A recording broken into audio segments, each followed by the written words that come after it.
오늘은 여러분과 함께 기도를 멈추지 마라 라고 하는 제목으로 함께 말씀을 나누려고 합니다. 말씀을 통하여 성령님께서 각자에게 들려주시는 그 세미한 음성을 듣는 시간이 되기를 바랍니다. 여러분, 수학에서 상수와 변수를 아십니까? 상수는 어떤 관계를 통해서 변하지 않는 일정한 값을 가진 수나 양을 말합니다. 이것은 어떤 상황과 환경에도 변하지 않는 정해진 운명과도 같은 수입니다. 이처럼 항상 변하지 않는 수를 상수라고 합니다. 그런데 변수는 어떤 상황이나 환경에 따라서 수시로 변합니다. 이처럼 변하는 수를 변수라고 합니다. 변수는 어떻게 될지 모르기 때문에 미지수라고도 하지요. 그런데 우리의 인생은 무엇을 상수로 붙들고 살아가는지에 따라서 결정이 됩니다. 다시 말하면 우리의 인생에서 어떤 상황과 어떤 환경에서도 변하지 않는 상수로 무엇을 붙드는가에 따라서 우리의 운명이 결정이 됩니다. 자, 그러면 그리스도인은 무엇을 상수로 붙들고 살아야 할까요? 그리스도는 예수 그리스도를 주님으로 믿고 말씀에 순종하며 살아가는 것이 상수인 줄을 믿으시기를 바랍니다. 그리고 예수 그리스도를 주님으로 믿고 있다면 우리가 이 시간 예배를 드리는 시간이 상수입니다. 왜냐하면 예배는 우리의 주인 되신 예수 그리스도와 만나는 시간이기 때문에 그렇습니다.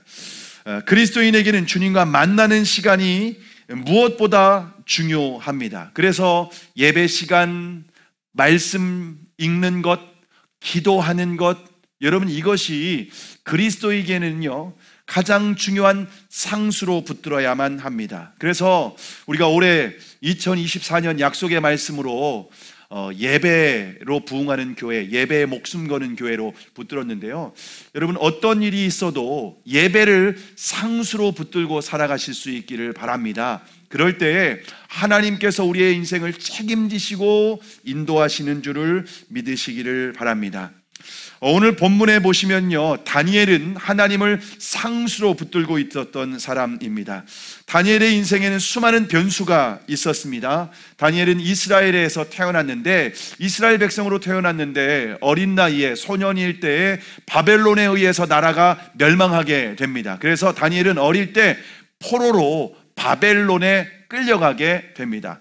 바벨론에 끌려가서, 여러분, 포로로 끌려가서 그의 인생이 얼마나 비참한 인생이었겠습니까? 그런데 다니엘은 나라를 잃고 바벨론의 포로로 끌려간 상황에서도 하나님만을 상수로 붙들었습니다. 하나님의 말씀에 순종하고 하나님께서 말씀에 원하시는 것이 있다면은요, 그것을 자신에게 어떤 불이익이 있더라도 그것을 목숨과 같이 지켰었던 사람입니다. 그래서 하나님은 그런 다니엘을 바벨론에서 아주 높은 자리에, 왕에게 인정받고 총애를 받는 자리까지 다니엘을 올려 주십니다. 그런데 여러분, 다니엘이 바벨론에 있었는데 그 바벨론의 정권이 바뀌게 됩니다. 느부갓네살에서 벨사살로 정권이 바뀌게 됩니다. 여러분, 우리나라도 대통령이 바뀌게 되면요, 주요 요직에 있는 사람들이 다 바뀌게 돼요. 그렇죠? 근데 다니엘이 그렇게 바벨론의 포로로 끌려갔는데 느부갓네살에서 벨사살 왕으로 바뀌어 버렸는데 다니엘의 자리는 변하지 않습니다. 오히려 다니엘을 더 높은 자리로 올라가게 되는 것을 볼 수가 있습니다. 근데 다니엘이 있었던 나라가 바벨론에서 메데 페르시아로 나라가 또 바뀌게 돼요. 정권만 바뀌는 게 아니라 나라가 바뀌게 됩니다. 여러분, 그러면은요, 대부분에 있는 사람들이 숙청당할 수 있잖아요. 그런데 다니엘은 오히려 총리로 세워집니다. 여러분, 다니엘의 인생에 변수가 참 많았어요. 나라가 멸망하고 포로로 끌려가게 되고, 또 정권이 바뀌게 되고, 또 제국이 바뀌게 되는, 나라의 운명이 바뀌게 되는 그런 상황에서도 다니엘은 그 자리와 그 생명은 하나님께서 지켜주신 줄 믿으시기를 바랍니다. 왜 그렇습니까? 다니엘이 하나님을 상수로 붙들었기 때문입니다. 다니엘이 이제 메데 페르시아 나라의 총리가 됐습니다. 총리 4명이 있었는데 그 중에 가장 으뜸되는 총리가 됩니다. 그런데 다니엘이 역시 시기를 받게 됩니다.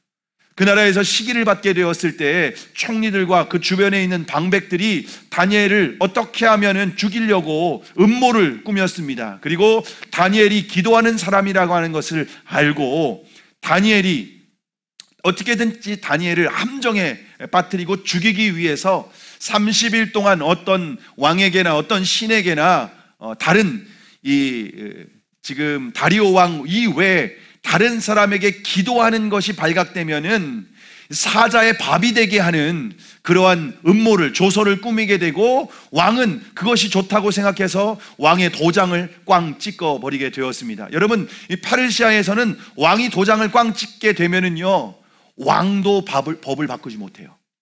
왕도 그 법을 지켜야 되는 그런 나라가 페르시아의 법입니다.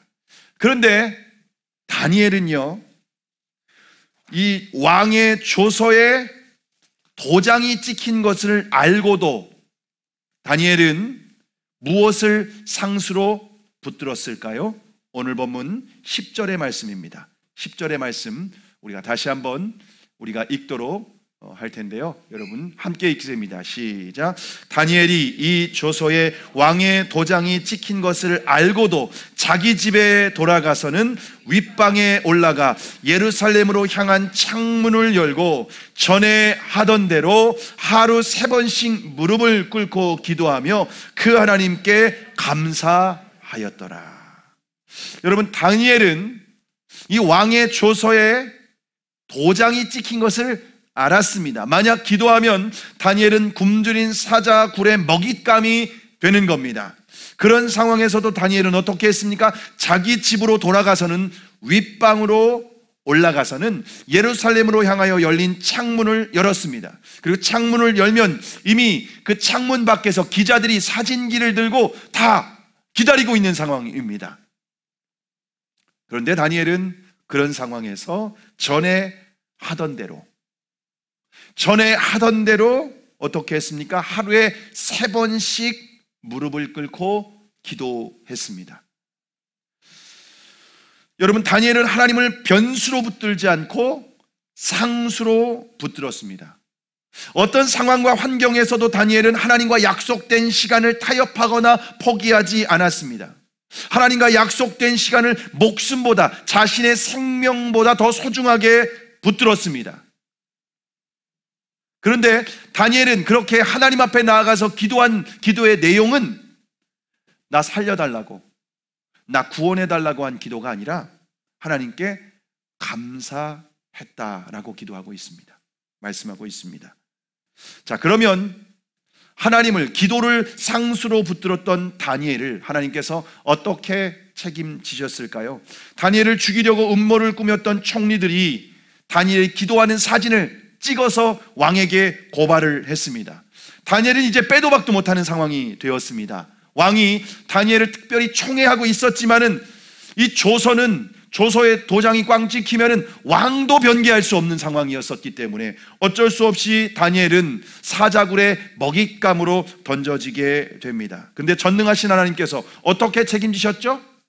하나님께서 주의 천사들을 보내주셔서 사자의 입을 막으시고 다니엘을 탈끝 하나 상하지 않도록 보호하시고 지켜주신 줄 믿으시기를 바랍니다.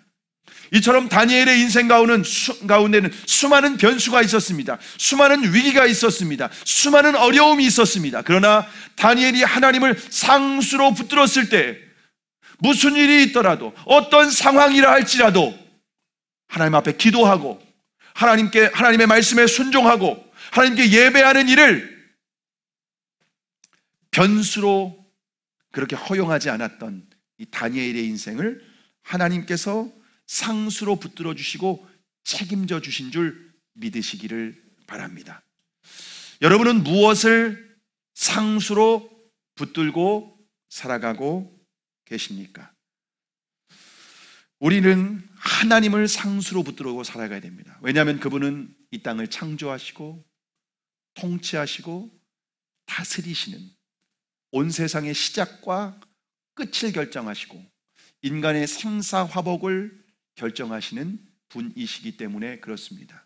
하나님께서는요, 참새 한 마리가 떨어져서 죽는 일도 허락하지 않으시면 있을 수 없다고 말씀하시고 계십니다. 우리의 모든 인생은 하나님의 주권 가운데에 있습니다. 하나님의 계획 가운데에 있습니다. 하나님의 뜻 가운데에 있습니다. 이런 일들이, 모든 우리의 삶 속에서 벌어지는 일들이 우연 같고, 우리의 삶 속에서 벌어지는 일들이 때로는 재수 없어서 내게 이런 일이 생겼다라고 생각할 수도 있습니다. 그러나 우연은 없습니다. 모든 것은 하나님의 뜻 가운데, 모든 것은 하나님의 주권 가운데, 모든 것은 하나님의 계획 가운데에 이루어지고 있습니다. 그러므로 하나님을 상수로 붙들고 살아가는 사람은 하나님께서 반드시 책임지시는 줄을 믿으시기를 바랍니다. 저와 여러분이 하나님을 상수로 붙들고 살아간다면 기도의 자리를 여러분 목숨 걸고 지켜야 돼요. 다니엘은요, 기도의 자리를 목숨 걸고 지켰습니다. 그런데 기도가 상수가 되려면요, 다니엘과 같이 시간과 장소를 정해서 기도해야 됩니다. 여러분, 예수님도 시간과 장소를 정해서 기도하셨습니다. 마가복음 1장 35절에 보시면 새벽 아직도 밝기 전에 예수께서 일어나 한적한 곳으로 가사 거기서 기도하시더니 라고 말씀하고 있습니다. 여러분, 예수님은 날이 밝기 전 새벽 미명에 한적한 곳으로 가셔서 하나님 아버지께 기도하셨습니다. 누가복음 22장 39절에 보시면 예수께서 나가사 습관을 따라 감람산에 가심에 제자들도 따라갔더니 라고 말씀하고 있습니다. 예수님에게 감람산 겟세마네는요, 기도하는 장소였습니다. 근데 그 기도하는 장소를 예수님께서 어떻게 가셨습니까? 습관을 따라서 가셨습니다. 그러니까 기도하는 시간과 장소가 정해지셨습니다. 그래서 그 장소를 때가 되면 습관이 돼서 가시는 거예요. 마가복음 1장 35절에서 새벽 미명에 한적한 곳에서 기도하셨다는 것도 한 번의 사건이 아니라 헬라어의 용법 중에서 보면은 이게 계속적인 용법이 되어 있습니다. 반복적으로 하신 거예요. 새벽 미명이 되면 항상 기도하러 가셨던 거예요. 한적한 곳에서 장소를 정하고 기도하셨던 겁니다. 그러니까 예수님은 가시는 곳마다 기도하는 장소가 있었다는 거예요. 예루살렘에서는 겟세마네에서 기도하셨고, 또 그곳이 아닌 곳에서는 한적한 곳, 새벽 미명에 그렇게 기도하셨습니다. 감리교의 창시자인 요한 웨슬리는 부흥을 일으킨 위대한 하나님의 사람입니다. 그런데 요한 웨슬리의 별명이 있었는데 규칙주의자라는 별명이 있었습니다. 왜 이런 규칙주의자라고 하는 별명이 있었냐면 매일 정해진 시간과 장소에서 기도를 했기 때문에 그렇습니다. 심지어 일주일에 이틀씩 금식을 했습니다. 웨슬리는 자신이 정해진 시간에는요, 반드시 그 장소에서 기도를 했습니다. 하나님을 상수로 붙들고 있었다는 거죠.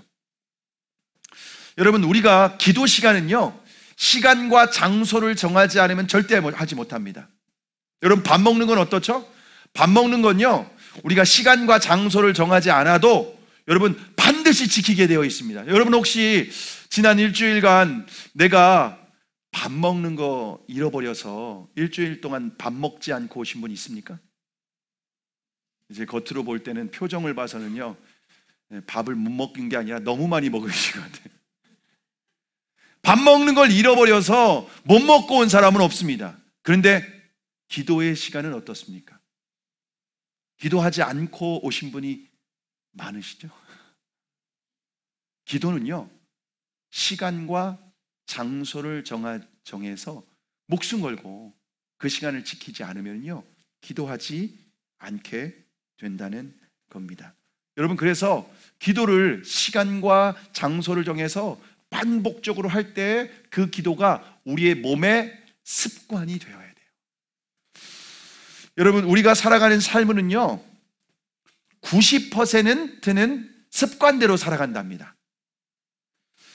단 10%만 우리가 의식한 대로 살아가게 되어 있답니다. 결국 내 삶이 바뀌려면요, 생각이 바뀌기 이전에 습관이 바뀌어야 된다는 거예요. 여러분, 오늘도 여러분은 어떻게 살아가냐면요, 어제 해왔던 습관대로 살아갈 거예요. 여러분이 어제 어떻게 살아왔는지가 오늘 여러분의 삶을 결정하게 되어 있어요. 결국 습관이 사람의 인생을 만들게 되어 있어요. 그래서 우리는 생각을 바뀌면 우리가 인생이 바뀐다고 생각하잖아요. 그런데 생각이 바뀌는 것은 10%밖에 영향을 못 미쳐요. 그래서 우리가 인생을 바꾸려면요, 여러분이 매일 정해진 시간, 정해진 장소에서 하는 습관이 있지 않습니까? 그 습관을 바꿔야 돼요. 그 습관을 바꾸면 인생이 바뀌게 되는 거예요. 근데 그리스도인은 그 습관 중에 가장 중요한 습관이 무엇인가 하면 기도의 습관이라는 거예요. 기도의 습관을 가지고 있는 사람은 하나님의 말씀대로 주님과 동행하며 하나님께서 책임지신 인생이 됩니다. 근데 기도의 습관이 없는 사람은 시간이 되면 기도하고, 어떤 위기 때가 되면 기도하고, 기도의 제목이 있으면 기도하는 사람은요, 기도의 습관이 형성될 수가 없어요.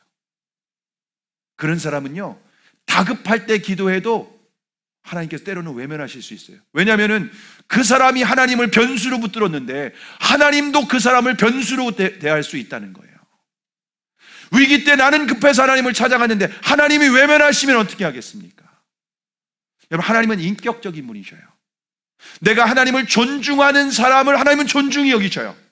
근데 하나님은, 우리가 하나님을 멸시하면 하나님 우리를 경멸하신다고 말씀하십니다. 하나님은 인격을 가지신 분이셔요.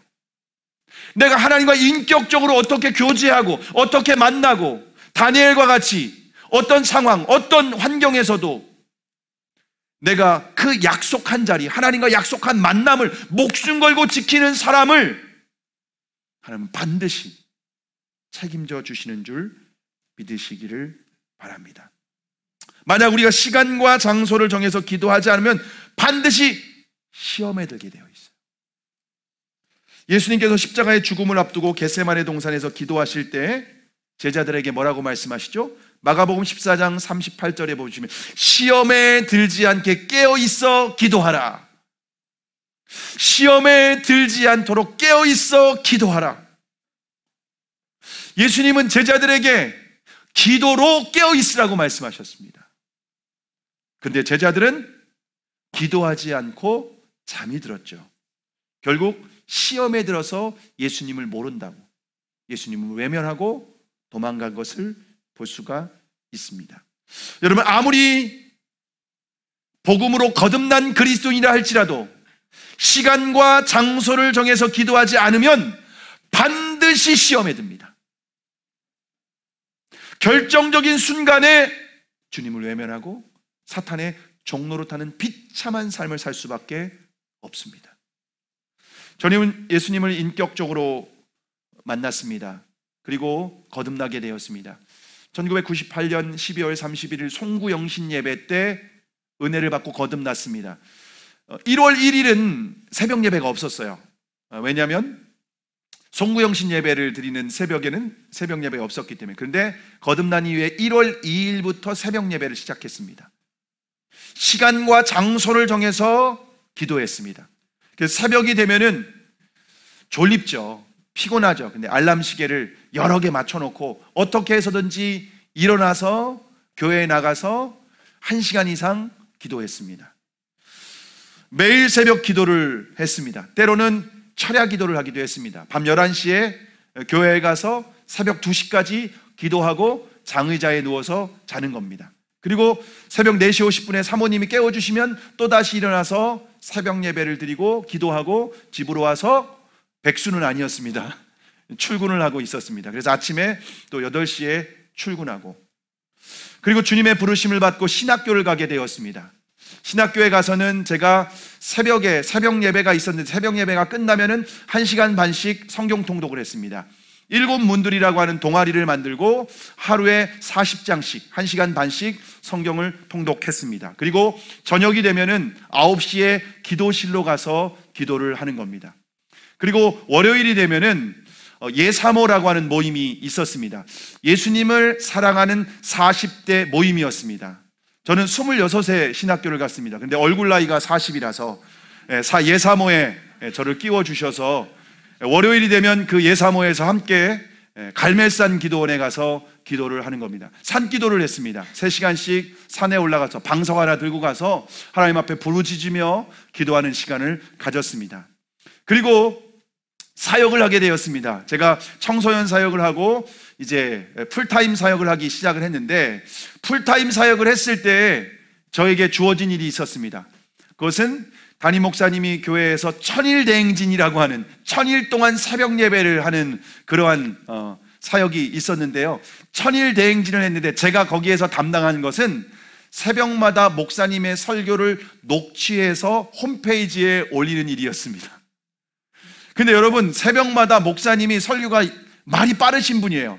그래서 설교를 제가 녹취를 해야 돼요. 근데 새벽 예배가 끝나도 제 사역은 끝나지 않는 거예요. 1시간 이상을 녹취하고 정리해서 사람들이 쉽게 알아볼 수 있도록 해서 홈페이지에 올리는 작업까지가 끝나는 겁니다. 그럼 새벽부터 막 몸이 탈진이 돼요. 힘이 쭉 빠지는 거예요. 1000일 동안 그 일을 했습니다. 성경 전체를 창세기부터 계시록까지. 근데 문제는 설교를 받아 적고 성도들이 말씀을 볼 수 있도록 하는 것은 유익한 일이죠. 근데 새벽에 기도를 못 하는 거예요. 1000일 동안 새벽에 기도를 못 하는 거예요. 새벽 예배는 나가는데. 그러면서 대전에 있는 사역지로 또 사역지를 옮겼습니다. 근데 그곳에서는 새벽 차량 운행을 했습니다. 근데 새벽 차량 운행이 3시 50분에 출발을 합니다. 그리고 5시 전에 교회에 도착을 하게 되면은 새벽 예배가 끝나고 난 이후에 10분 후에 차량 운행을 합니다. 그렇게 3년을 했습니다. 10분 후니까 기도할 시간이 없는 거죠. 그리고 그냥 또 새벽 차량 운행을 끝나면은 6시 반이에요, 집에 돌아오면. 그때 이미 지쳐서 3시 반부터 일어나서 차량 운행하고 예배 드리고 또 차량 운행해서 돌아오면 지치니까 기도할 힘이 없는 거예요. 그래서 천일대행진하는 3년, 대전에서 사역하는 3년, 6년 동안 새벽에 깨어서 기도하는 시간이 없었습니다. 그럴 때 결국 제가 영적인 침체에 빠지게 되더라고요. 물론 이제 수원중앙교회에서 사역을 할 때는 새벽에 녹취하는 것도 없고 차량 운행도 없었습니다. 새벽에 기도할 수는 있었습니다. 그런데 기도의 습관이 깨져버린 거예요. 습관이 깨지니까 기도하기가 너무 어려운 거예요. 기도의 자리는 앉아있지만 졸린 거예요. 기도를 못하게 되는 거예요. 그러다 보니까 제가 영적인 침체가 오더라고요. 영적인 침체가 오게 되면 어떻게 되는가? 관계 가운데 문제가 발생하기 시작해요. 사랑해서 결혼한 제 아내를 사랑하지 않고 미워했다고까지는 좀 그렇고 불편하게 되고 갈등이 생기게 되고 죄의 유혹이 오게 됐을 때 그 죄의 유혹에 거부하는 힘이 없는 거예요. 그러면서 주님을 따라가기보다 세상의 어떤 성공과 야망을 따라가게 되고, 여러분, 기도가 무너지게 될 때 아무리 목회자라 할지라도 영적인 침체를 경험하게 되고 주님의 음성이 희미하게 들리고 분별력이 사라지게 되고 결국 여러분 주님을 온전히 따라갈 수 없는 것을 경험하게 되었습니다. 그런데 주님께서 저에게 은혜를 베풀어 주셔서 2018년 12월에 교회를 개척하게 하셨죠. 교회를 개척하고 난 이후에 제가 목숨 걸고 제가 붙들었던 것이 새벽 기도였습니다. 기도의 시간이었습니다. 교회를 개척하고 주님은 저에게 기도의 시간을 목숨 걸고 지키라고 하는 감동을 주셨고 저에게 특별한 은혜를 주셨습니다. 특별히 웨스트민스터 채플에서 마틴 로이 존스 목사님 후임으로 사역했던 RT 켄달 목사님이 한국에 방문하신 적이 있었는데 이분이 목회와 신학에서 인터뷰한 내용이 올라왔는데 그 인터뷰에서 이분이 이런 얘기를 하시더라고요. 목회자들에게 권면한다고 하면서 이분이 영국교회 목회자들의 평균 기도 시간이 4분이랍니다. 하루에. 여러분, 그래서 영국교회는요 모든 신학이 거기에서 다 발전했거든요. 그런데 영국 교회는 모슬렘의 이슬람의 교회가 넘어가고 있습니다. 그리고 영국 교회는 지금 선교 대상국이 되었습니다. 신학이 다 그곳에서 만들어지고 세워지게 되었고 전 세계에 그 신학에 영향을 미쳐지게 되었는데 기도하지 않을 때 결국 교회가 다 무너져요. 그러면서 그분이 이런 얘기를 그 인터뷰에서 이렇게 말씀하셨습니다. 목숨 걸고 하루에 1시간은 기도하셔야 됩니다. 그것이 저는 주님의 음성이 들렸고, 그래서 시간을 정해놓고 목숨 걸고 1시간 이상 기도를 하고 있습니다. 지금은 6시에 새벽 예배를 시작해서 6시 반까지 예배가 끝나면 8시까지 목숨 걸고 자리를 지키고 기도하고 있습니다. 그 시간은 제가 상수로 붙들고 있습니다. 아무리 피곤해도, 전날 커피를 많이 마셔서 잠을 못 자는 일이 있어도, 전날 아무리 피곤해도, 무슨 일이 있어도 저는 기도의 자리를 상수로 붙들고 있습니다. 그럴 때 놀라운 것은 제가 교회를 개척하고 여러 가지 어려운 상황들도 많았고 여러 가지 힘든 일들도 있었지만 시험에 들지 않았다는 거예요. 낙심하거나 이 환경으로 인하여서 좌절하지 않았다는 겁니다. 기도를 상수로 붙들고 살아가는 사람들을 하나님은 반드시 책임지시는 줄을 믿으시기를 바랍니다. 여러분, 우리가 기도하면 시험에 들지 않을 뿐만 아니라 그 기도의 시간은 사라지지 않아요. 말콤 글래드웰이라고 하는 분이 쓴 아웃라이어라고 하는 책에 보시면은요, 1만 시간의 법칙이라고 하는 내용이 나옵니다. 사람들 중에서 기본 이상을 뛰어넘는 고수들에게 공통점이 있는데요, 그 공통점은 1만 시간을 집중했다는 겁니다. 그것이 학문이든 경영이든 운동이든 어떤 분야이든지 평균 이상을 뛰어넘는 사람들은 자기가 하는 분야에서 1만 시간을 집중하는, 수고하는 그런 시간이 있었다는 겁니다. 그런데 우리는 성공하는 사람들이 운이 좋았다, 환경이 좋았다, 재능이 좋았다고 생각합니다. 물론 재능이 있는 사람들도 있지만 아무리 재능이 있다 할지라도 훈련되지 않으면 빛이 나지 않습니다. 여러분, 다이아몬드가 원석이 있지만은요, 깎아내야 빛이 나는 거예요. 이것을 증명하기 위해서 독일의 대학에서 바이올린 연주자들을 대상으로 연구를 했는데요, 바이올린을 연주하는 사람들을 이렇게 실력을 1등급, 2등급, 3등급으로 나누었습니다. 그러면 우리는 재능에 따라서 나누었다고 생각할 수가 있는데요, 재능에 따라서, 실력에 따라서 나누었는데 그 사람들을 나중에 조사를 해보니까 1등급에 있었던 사람들은 1만 시간 이상 집중하고 훈련하는 연주의 시간이 있었다는 겁니다. 2등급에 있었던 사람들은 7,000에서 8,000시간을 집중하고 연습했습니다.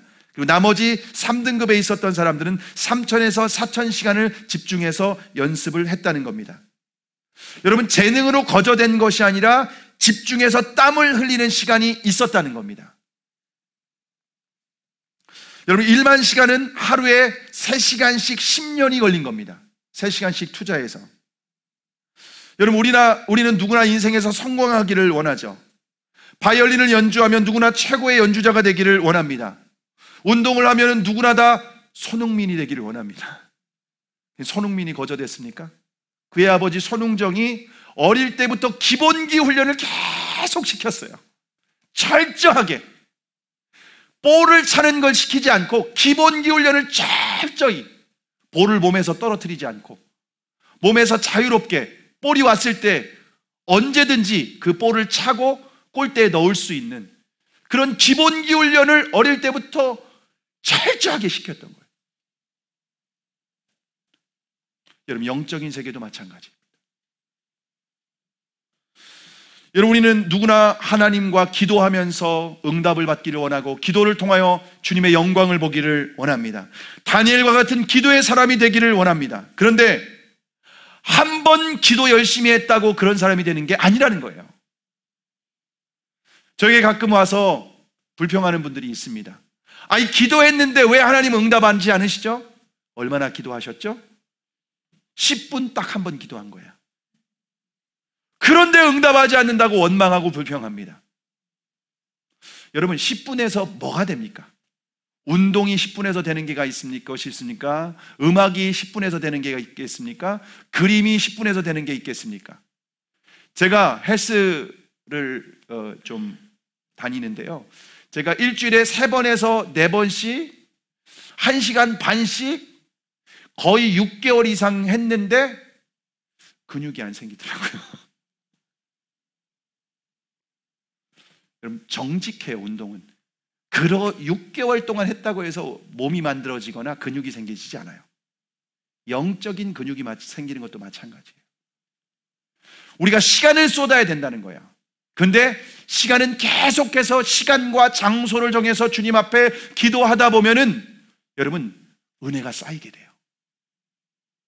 영적인 힘이 생기게 돼요. 영적인 근육이 생기게 되는 겁니다. 습관을 따라서 계속 기도를 상수로 붙들고 살아가 보시기를 바랍니다. 그러면 마치 기도가 마일리지처럼 쌓입니다. 기도가 마일리지처럼 쌓이게 됩니다. 여러분, 그래서 여러분 평소에 여러분이 기도할 때마다 뭐 환상이 보이고 기도할 때마다 주님의 음성이 들리고 이런 분은 얼마나 좋겠습니까? 그렇지 않더라도 기도하시기 바랍니다. 여러분, 밥을 먹을 때 여러분 밥 먹을 때마다 항상 너무 맛있다, 야, 이 음식은 진짜 내가 정말 너무 행복하다 할 정도로 항상 맛있는 음식 먹습니까?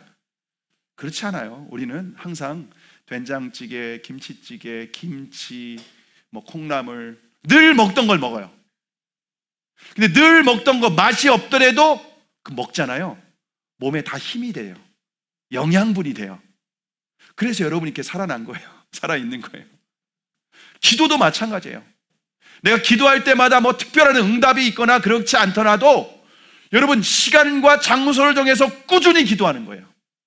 그렇게 기도가 쌓이고 근육이 생기고 영적인 근육이 생기고 하다 보면은요, 여러분 주님과의 관계가 친밀함이 느껴지고 영적인 근육이 생기게 되고, 그럼 기도의 응답을 경험하게 되고 기도의 능력을 경험하게 되고 하나님께서 지혜를 주시고 하나님의 손이 함께 하시는 걸 경험하게 되는 줄을 믿으시기를 바랍니다.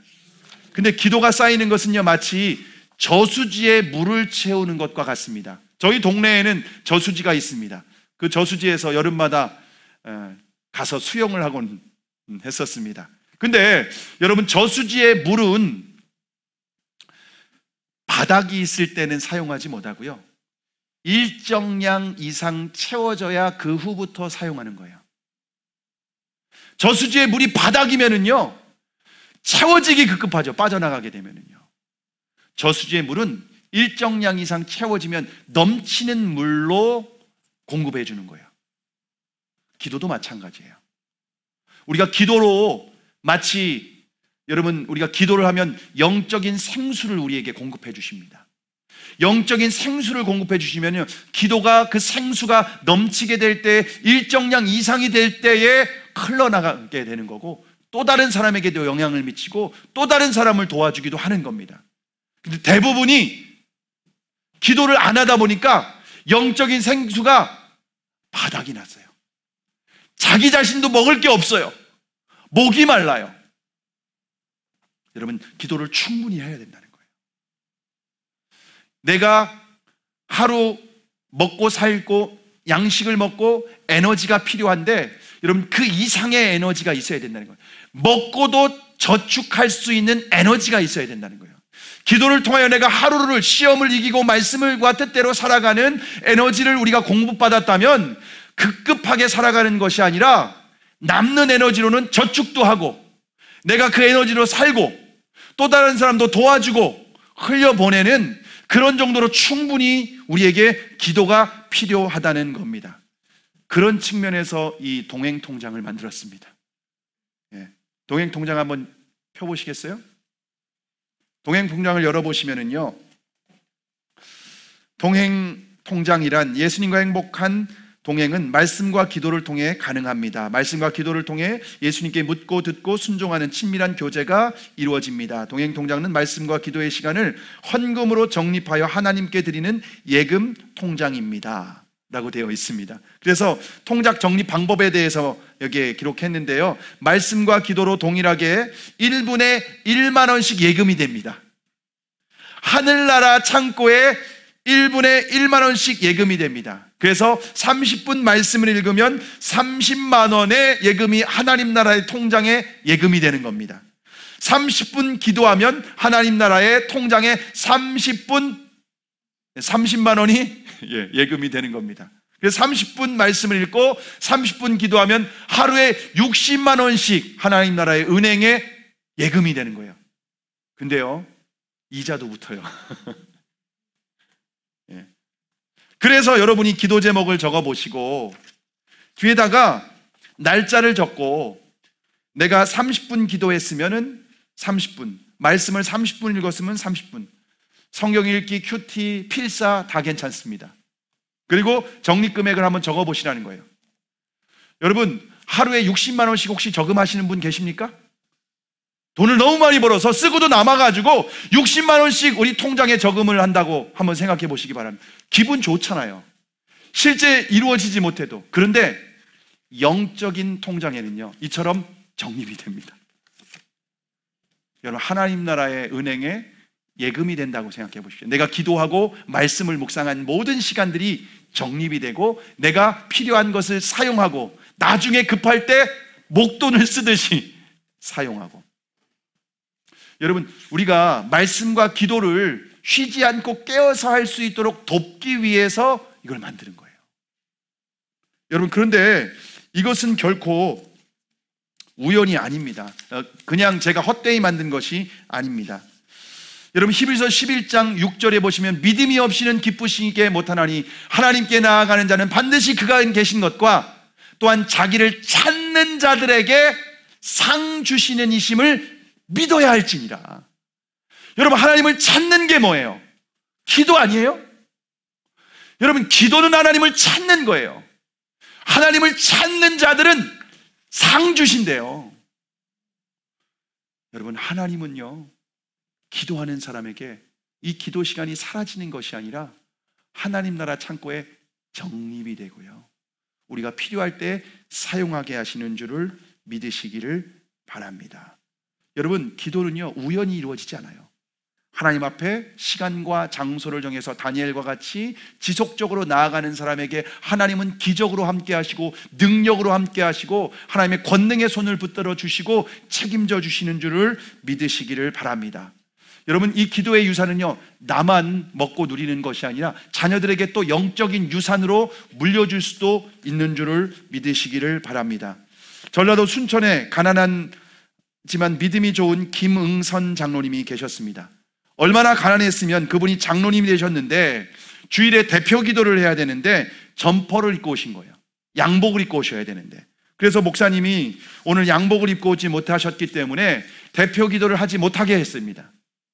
그리고 정장을 입은 다른 분이 대신 기도를 하도록 했습니다. 결국 장로님은 뒷자리에 앉아서 그냥 마음 아프게 힘들어 하셨습니다. 그런데 목사님은 장로님이 얼마나 가난한지 사실 잘 몰랐어요. 장로님이 양복이 있는데 그냥 그렇게 점퍼를 입고 오신 것이 아니라 너무 가난해서 양복 한 벌도 사 입을 수 없을 정도로 가난했기 때문에 점퍼를 입고 있었던 거예요. 그래서 뒷자리에 앉아서 눈물을 흘릴 수밖에 없었는데 장로님이 그날부터 결심을 하셨어요. 어떤 결심을 하셨냐면요, 내가 새벽 기도를 하겠다, 새벽에 기도하면서 내가 자녀들을 축복하겠다, 이런 결심을 하신 거예요. 추운 겨울에도 새벽에 나가셨습니다. 그런데 빙판길에 넘어져서 공교롭게도 하천에 빠지게 된 겁니다. 날이 추워서 온몸이 꽁꽁꽁 얼었어요. 그래서 집으로 돌아가셨습니다. 그리고 집에서 옷을 다시 갈아입고 다시 새벽 기도를 가셨습니다. 그렇게 기도를 하셨는데 장로님에게는 아들 5, 딸 3명, 총 8명의 자녀가 있었습니다. 그런데 아들들은 모두 장로가 되게 해달라고 기도하고 딸들은 모두 권사가 되게 해달라고 기도를 하셨답니다. 그렇게 기도로 심었는데 하나님께서 어떻게 응답하셨을까요? 첫째 아들 김홍규는 순천 동북교회 장로로 순천 매산고등학교의 교장이 되었고요, 둘째 아들 김병규는 서울 복음교회 장로로 명보 주식회사의 회장이 되었고, 셋째 아들 김성규는 장안교회 장로로 유성 TNS 주식회사 회장이 되었고, 넷째 아들 김명규는 인천 제일교회 장로인데 14대 15대 국회의원을 지냈고, 다섯째 아들 김승규는 서울 할렐루야 교회 장로로 법무장관과 국정원장을 역임하셨습니다. 큰딸 김은혜는 성주 소망교회 권사이고, 둘째 딸 김은덕은 한마음 장로교회 권사이고, 셋째 딸 김은자는 예손 장로교회 권사님이십니다. 믿음으로 기도하면 하나님은 응답하십니다. 믿음으로 기도하면 시험에 들지 않고요, 믿음으로 기도하면 하나님 나라의 은행에 적립이 되고요, 믿음으로 기도하면 자녀에게 유산으로 물려주게 됩니다. 여러분, 기도하는 그리스도인이 진짜 그리스도인입니다. 영국 교회가 신학적으로 많은 것을 가지고 있었지만 결국 그들은 교회가 다 무너지고 선교 대상국이 되었습니다. 여러분, 우리가 아무리 많은 지식이 있고, 아무리 많은 성경적인 지식이 있고, 많이 성경 공부를 했다 할지라도, 신앙 경력이 아무리 많다 할지라도 기도하지 않으면, 기도를 상수로 붙들지 않으면 주님과 동행하는 삶을 살 수도 없고, 주님의 뜻을 분별할 수도 없고, 능력 있는 그리스도인의 삶을 살 수도 없습니다. 여러분, 한 해 동안 기도의 통장을 여러분 한번 정립해 보시기 바랍니다. 진짜 여러분의 삶에 어떤 역사가 이루어지는지, 그리고 추수감사절에 우리가 하나님께 드리는 시간을 가질 거예요. 그래서 여러분이 한번 해보시기 바랍니다. 하루에 너무 많이 해서 빨리 쓴 사람들은요, 저희한테 말씀하시면 또 한 권을 드릴게요. 이거 저희가 특별 제작한 거예요. 다른 교회 없어요, 이런 거. 특별 제작을 했어요. 저희가 기획하고 저희가 특별 주문 제작해가지고서 이거 하나 비싼 거예요. 하나하나 이게 결코 싸게 만든 거 아닙니다. 여러분, 기도를 상수로 붙들기 바랍니다. 기도를 멈추지 않기를 바랍니다. 그래서 기도가 습관이 되기를 바랍니다. 그럴 때 다니엘과 같이 하나님께서 저와 여러분의 인생을 책임지시고 인도하시는 줄을 믿으시기를 바랍니다.